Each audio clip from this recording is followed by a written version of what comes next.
Ingin kuliah murah? Ayo kuliah di IAIN Ponorogo.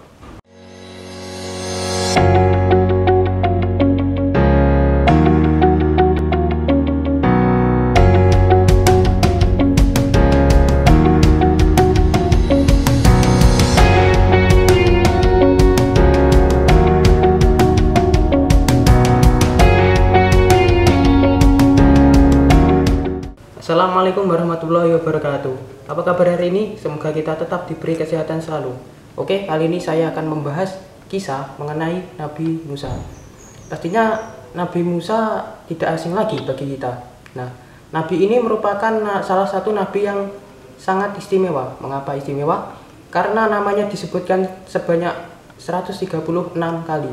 Nama Nabi Musa itu adalah nama Nabi yang paling banyak disebutkan dalam Al-Quran. Nah, selain itu Nabi Musa juga termasuk dalam ulul azmi. Artinya ia memiliki kesabaran dan ketangguhan yang sangat luar biasa sebagai Nabi. Pastinya Nabi Musa memiliki kisah yang sangat luar biasa, kisah yang sangat inspiratif bagi kita semua. Bagaimana kisahnya? Yuk kita simak. Di Mesir kala itu dipimpin oleh seorang Fir'aun. Fir'aun sendiri merupakan sebutan untuk penguasa Mesir kuno. Fir'aun yang menjabat kala itu terkenal sangat zalim serta keji. Ia memperbudak dan menindas Bani Israel. Tidak disebutkan dalam Al-Quran siapa Fir'aun yang berkuasa pada saat itu. Begitu pula dengan catatan sejarah. Suatu ketika Raja Fir'aun bermimpi bahwa ia terbakar sangat hebat. Mimpi itu ditafsirkan ada seorang pria dari Bani Israel yang akan menggulingkan kekuasaannya. Maka Fir'aun memerintahkan para eksekutornya untuk membunuh bayi dari Bani Israel yang baru lahir. Akibat dari kebijakannya tersebut, jumlah populasi Bani Israel pun semakin menyusut. Bangsa Mesir pun akhirnya khawatir apabila Bani Israel berkurang atau bahkan habis, maka tidak ada lagi yang dapat dijadikan budak. Maka kebijakan itu dilakukan secara selang-seling. 1 tahun dilaksanakan, 1 tahun dihentikan. Nabi Musa dilahirkan dalam masa-masa sulit itu. Ibunda Nabi Musa terpaksa menaruhnya dalam sebuah peti. Kemudian peti tersebut dihanyutkan ke dalam sungai Nil. Peti yang terdapat bayi Nabi Musa itu tadi ditemukan oleh istri Fir'aun. Istri Fir'aun ini merupakan wanita yang mandul. Maka istri Fir'aun ini mengadopsi bayi tersebut dan menunjukkannya kepada Fir'aun. Dan Fir'aun pun menyetujui untuk mengadopsi bayi tersebut. Beberapa saat berlalu. Ia ingin menyusukan bayi Nabi Musa. Nah, maka istri Fir'aun ini mencari para ibu persusuan. Akan tetapi bayi Nabi Musa menolak semua ibu persusuan tersebut. Mendengar berita itu tadi, ibu Nabi Musa pun menghampiri istana. Ia menawarkan untuk menjadi ibu persusuan dari Nabi Musa. Akhirnya bayi Nabi Musa pun mau untuk disusui. Dan akhirnya ia diperbolehkan untuk bersama Nabi Musa. Hingga berjalannya waktu, Nabi Musa tumbuh dewasa. Pada suatu ketika, ia menyaksikan perkelahian antara Bani Israel dengan bangsa Mesir. Bani Israel itu tadi meminta Nabi Musa untuk menolongnya. Tanpa pikir panjang, Nabi Musa akhirnya memukul pria dari bangsa Mesir itu tadi hingga tewas. Akhirnya berita tersebut sampai ke telinga Fir'aun, dan Fir'aun memerintahkan bala tentaranya untuk memburu Nabi Musa. Dikisahkan dalam Al-Quran bahwa ada seorang yang menyembunyikan imannya memberitahu Nabi Musa bahwa ia menjadi buronan para petinggi. Nabi Musa akhirnya melarikan diri. Ia melarikan diri tanpa membawa bekal ataupun persediaan. Ia berjalan selama berhari-hari. Ratusan kilometer pun telah ditempuhnya. Ia dalam pelarian, dalam perasaan yang sangat menyesal karena telah membunuh seorang dari bangsa Mesir. Hingga sampailah ia di negeri Madian. Di sana ia bertemu dengan pengembala. Pengembala yang ia temui merupakan seorang perempuan. Ia membantu pengembala tersebut untuk memberikan minum kepada ternaknya. Hingga ayah dari pengembala tersebut mengundang Nabi Musa ke kediamannya. Hingga akhirnya Nabi Musa bekerja untuk ayah dari pengembala tersebut. Dan Nabi Musa pun menikahi pengembala tersebut. Hingga waktu berlalu, kebiadaban Fir'aun pun semakin menjadi-jadi. Maka Allah memerintahkan Nabi Musa untuk kembali ke Mesir.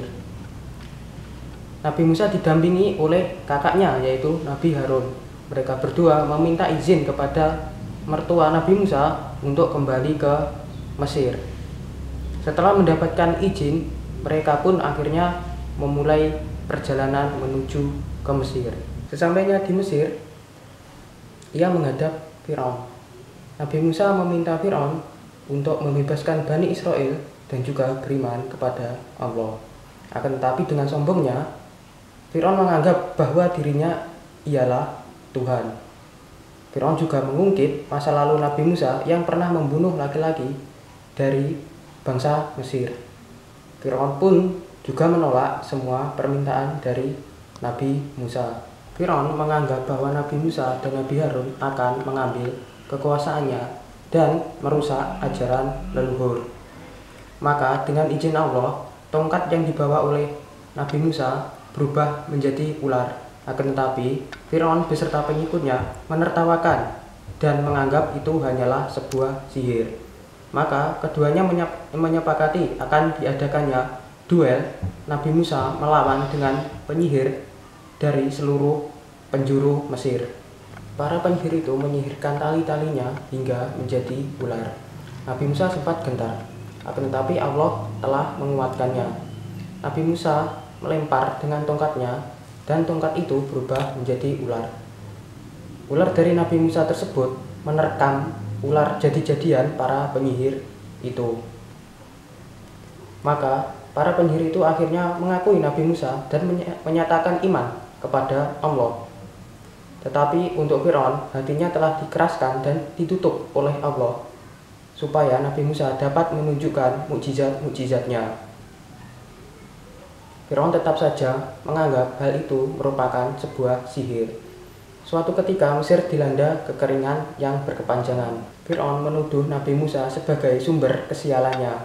Hingga akhirnya Mesir dilanda oleh berbagai macam badai. Kemudian ada pula hama kutu, hama belalang, katak, serta air minum yang tiba-tiba berubah menjadi darah. Fir'aun akhirnya meminta kepada Nabi Musa untuk didoakan supaya bencana-bencana ini dapat berhenti. Dan Fir'aun juga berjanji akan beriman setelah bencana-bencana ini berhenti.